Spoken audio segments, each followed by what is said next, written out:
guys, King Lagerfeld here, back with another video reaction. And today we're going to be doing a MrBallen video. This one is top 3 places you can't go and people who went anyway, part 11. Now with these, I'm just bouncing all around the different videos by MrBallen.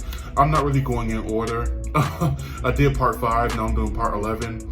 I don't know what I'm going to do next, but MrBallen is pretty interesting. I love his videos. So let's go ahead and get into the top 3 places that you can't go and people who went there anyway, stupidly. Part 11. Let's get into it. A more accurate title for this video could be The Worst Ways to Die. But before we get into today's stories, if you're a fan of the strange, dark, and mysterious story format, then you've come to the right channel, because that's all we do, and we upload 3, 4, even 5 times every week. So if that's of interest to you, please go over to the like button's house and ask to play hide and go seek. When they are hiding, switch their regular coffee for decaf coffee, and then don't seek them, just leave. Also, please subscribe to our channel and turn on all notifications Will do. so you don't miss any of our weekly uploads. All right, let's get into today's stories. Nicknamed the Great Gray Green Greasy, the Limpopo River is one of Africa's largest rivers. It serves as a border between Zimbabwe and South Africa, and it also happens to be one of the most dangerous places on Earth. A town in South Africa called Lagerfeld sits on Limpopo's shores, and all of its residents know they're never supposed to step foot inside of the dangerous waterway.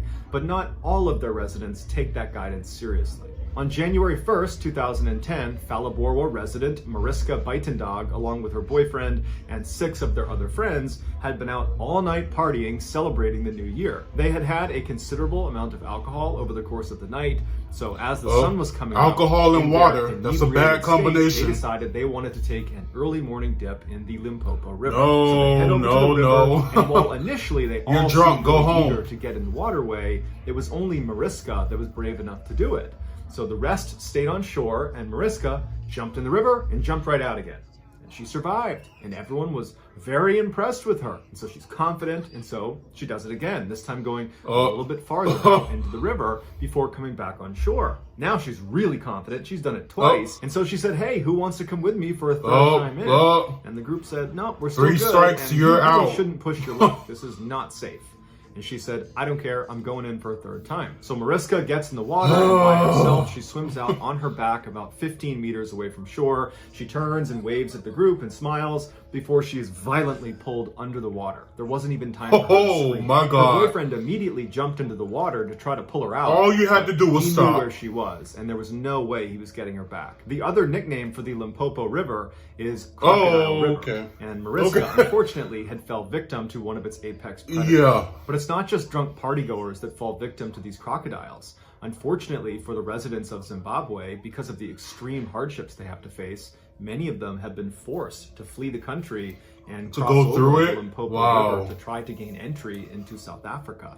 And many of them will die trying. On April 11th, 2014, Zimbabwean and South African police discovered this crocodile-infested cave right near where Zimbabwean residents will try to cross over the Limpopo River.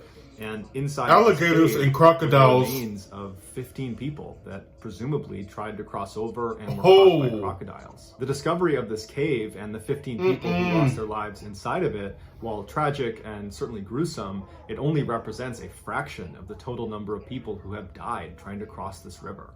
That's crazy. Boiling acid? Okay, that sounds painful. Yellowstone National Park in Wyoming is one of the most remarkable and beautiful places on Earth. Not only is it renowned for its biodiversity, which includes some incredibly resilient microbial organisms, it's also home to one of the world's so-called supervolcanoes. This supervolcano sits atop one of the world's largest magma bodies, fueled by an upwelling plume of superheated material. This dynamic and violent subterranean plumbing means the water bodies at the surface, the famous Yellowstone hot springs, are highly acidic and incredibly hot. If you were to ignore the countless warnings around these hot springs telling you to stay away, do not go in the hot springs, if you were to ignore those and go in one, or more accurately, fall in one, this is what would happen to you. First, your body would register that your skin was bathing in waters exceeding 200 degrees Fahrenheit. Ooh. This would hurt like nothing you can possibly I imagine. That's but boiling. It would hurt as long as your nervous system was able to. That's like putting your hand in the which pot. would only be for about 1 minute or less. At this temperature, your skin would begin to quickly break down and disintegrate, and your blood vessels in your underlying dermis would rupture, causing rapid blood loss. Some underlying skin layers my would God, not that break down, sounds but they would lose slow all of their and water painful. and become tough and blackened. And your underlying subcutaneous fat would bubble off as well. All in all, this is known as a full thickness burn, and it would occur in about 1 minute in these waters. 1 minute? Your nervous system would enter a state of shock and become irreversibly damaged. Just a minute for all of that to happen to you? Organs to fail if the heat stress has not already done that to you. You would be dead within 2 to 3 minutes, and then at that point, the acidity of the water would take over. Within a few hours, your body, including your skeleton, would be completely dissolved into absolute nothing. Wow. And for anyone who falls in but manages to climb out again before being dissolved, they are not out of the woods. Many of those people, unfortunately, will die hours. So after a few minutes, due to nothing exists anymore about you. Not even bones. Sister Sable went to Yellowstone to see the famous hot springs. The siblings were exploring the Norris Geyser Basin, which is the park's oldest and hottest thermal area, when they decided to leave the safety of the boardwalk and walk past all the signs telling them, do not leave the boardwalk, this is dangerous, turn around. They decided to walk past all of those and venture out off the course. They walked approximately 200 meters. See, now why would you do that? Hot spring that was not really part of the main tour. Oh, They were people. just standing there when Colin apparently tripped and fell into the hot spring. And his sister was just not able to do anything. She knew she couldn't go in after him. Oh. And he very quickly sunk below the surface and didn't come up again. She ran back to try to get help. It's but by the too time they late. got back to the edge of the It hot takes spring, 1 he minute was for that gone. to In happen fact, to you. The only thing they would find of Colin Scott was his flip-flops. Since 1890, Colin Scott, along with 21 other people, have died by falling into these hot springs. Drown or glory. That is ridiculous. There is a remote cliff face in northern England that rarely gets tourists. If you were standing in front of it, you would see this little stream that went into a break in the limestone. It's this little tiny hole, and that stream is called the Mossdale Beck. If you crouched down and walked through that hole, you would be entering the Mossdale Caverns, which since 1967 have been permanently sealed off to cavers. Once inside the Mossdale Caverns entranceway, you could look down and see that little stream, the Mossdale Beck, would be going between your legs, and then right in front of you, it would split in 2 distinct directions down respective tunnels. To the right, the water flows down 7 miles of accessible passageway. However, most of it is incredibly tight and it's prone to flooding. As a result, fewer people have seen the far reaches of the right side of Mossdale Cavern than have stepped on the moon. To the left, the water goes through these impenetrable rocks. So that's like what? No one has gone 3 past. people? In fact, no one knows what's beyond these rocks. However, scientists have determined the water that goes left at the entranceway will re-emerge 18 days later, 5 miles away, 900 feet lower in a pool called the Black Keld. Ooh. The massive tunnel system that we know exists but has yet to be explored that connects the entranceway to Black Keld is referred to as the missing link. You would think cavers from all over the world would be clamoring to get inside that accessible side, the right side of Mossdale Caverns, and try to find a secret access point back to the missing link, to be the first person to discover that, to stake your claim and say, that was me. But in fact, since the Mossdale Caverns was discovered in 1941 until 1967, almost no one went in Mossdale Caverns. Endless, tight, water-filled crawls with names like Drown or Glory made Mossdale Caverns feel like too big of a risk to be worth it. Sounds like a risk. In 1967, 10 extremely fit, extremely experienced cavers said, you know what? We are going in Mossdale Cavern. And you're gonna find people that never entrance to the learn. missing Never link." learn. So on June 24th, 1967, these 10 cavers entered Mossdale Caverns. They went right into the accessible 7 miles of passageway, and they began their descent. And it wasn't that long until 2 of the 10 cavers, the 2 least experienced of the group, said, you know what? I don't want to do this anymore. Yeah. I've got a bad feeling about this. Good decision. The way out. And so they needed chaperones to leave. And so 2 other cavers from the group had to go with them. So 4 cavers, they leave Mossdale Caverns. The other 6 are going to continue on. So when the 4 got back to the surface, it was about 5 p.m. They had been in the cavern for several hours at this point, And when they went in initially, the weather was great. It was beautiful, it was clear. Now they're coming out again and it had started to rain. Not significantly, it was more like a drizzle, but they were a little bit concerned because they knew the other 6 were planning to be in the cavern until after midnight.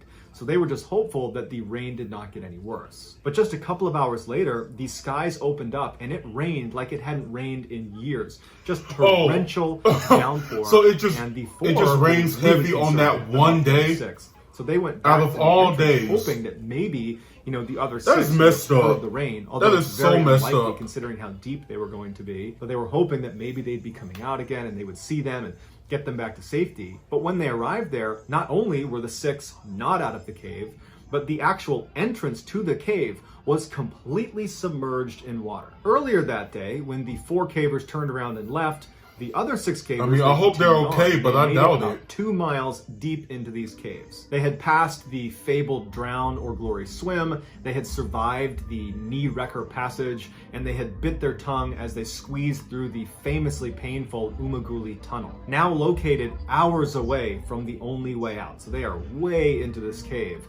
They were nearing the end of this distant section of the cave that they believed on the other end they would find this hidden entrance into the missing link. All they had to do was pass through the far marathon section, which is a 900-foot tunnel that is only 10 inches high, 2 feet wide, and you have to wriggle through on your stomach with your 2 face feet pressed wide? against a stream that runs through it. Yeah, I'm not getting through there. I am more than 2 feet wide. It's considered one of the most stressful things you can do in caving. But considering how experienced these cavers were and the fact that they had come down there specifically to get to this far point in the cave, you got to figure that their spirits were high. They were probably joking with each other as they're doing this awful thing. And then they made it about 3/4 of the way through this tunnel when someone must have noticed the distant rumbling sound and said, "Hey, what is that?" And as they sat there listening, trying to discern what this sound was, it must have crashing dawned on in? them that their worst nightmare was about to come true. That was the sound of surging water. They began crawling faster and faster down the marathon tunnel. Not only was it very difficult to move quickly inside of this very tight tunnel, but they also knew there was nowhere to go. They're 2 miles underground. They must have felt like the world of sunshine and fresh air was suddenly an eternity away. The oldest of the group was 26. The rest of them were all in their teens. United now by the water came rushing in as they're all pinned inside of the far marathon tunnel, and their face is already up against the river, and now this river is surging with water. And so they're all desperately trying to crawl through this flooding tunnel, and the leader of the group, the guy literally in the front, John Ogden, who was 26, he managed to get all the way through the far marathon tunnel to the space where they anticipated finding that secret entrance into the missing link. That wasn't there, but he found above him there was a small fissure in the rocks. There was an air pocket, and he managed to get his head up into the space right as so the he can breathe a little far bit. Marathon cave completely submerged. So any of the cavers in there, they drowned inside of the far marathon. The bubble that he was in was a little bit bigger, and so some of the cavers managed to get in there, and they tried to clamber into this air pocket as well, but ultimately there was only enough room for one person, and John was the only one up there. And so as the water levels filled the room he was in up to his neck, everyone below John drowned. Now, we don't know if John literally kept other people from getting into the air pocket. Is this worth it? Like, seriously? All we know is it could only hold one person. Is this really worth it? John was the one who was left inside of this crevice. But this air pocket was really just delaying the inevitable because there wasn't very much air inside of it, and John's 2 miles below the surface. There is no way. So there's no hope for him either.